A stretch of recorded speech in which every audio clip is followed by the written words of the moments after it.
السلام علیکم سامعین، 23 محرم الحرام ہے، 22 اگست ہے۔ سوشل انڈیا نیوز میں آپ کا خیر مقدم ہے۔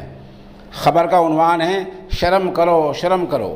یہ تصویریں آپ دیکھ رہے ہیں، یہ ریاست بہار کے پٹنہ کے ڈاک بنگلے چوراہے کی ہے، جہاں بی ٹی ای ٹی پاس اب بہارتی اپنی مانگوں کو لے کر مظاہرہ کر رہے ہیں اور اے ڈی ایم صاحب ان پر لاٹھی چارج کر رہے ہیں۔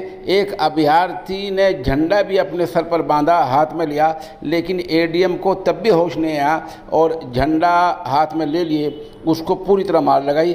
ایس ڈی ایم صاحب کو دیکھ رہے ہیں آپ کس طرح لاٹھی مار رہے ہیں، یہ تصویر میں آپ دیکھ سکتے ہیں۔ یہ سب چل ہی رہا تھا کہ وزیر اعلیٰ نتیش کمار نے وہاں کے ڈی ایم کو فون کیا۔ اب دیر شام یہ خبر آئی ہے کہ اعلیٰ سطحی کمیٹی بنا دی گئی ہے اور معاملے کی جانچ کر رہی ہے۔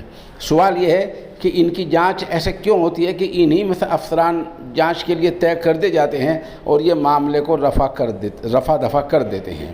آخر ان ایسے افسروں کے لیے فاسٹ ٹریک کورٹ میں معاملے کو لا کر 6 مہینے سال میں تصفیہ کیوں نہیں ہوتا اور کیوں ان کو جیل کے اندر نہیں بھیجا جاتا، یہ سوال ہے، اور یہ سوال جب تک حل نہیں ہوگا تب تک اسی طرح ظلم ہوتا رہے گا۔ تصویر میں آپ دیکھیے کہ اے ڈی ایم کس طرح ظلم کر رہے ہیں۔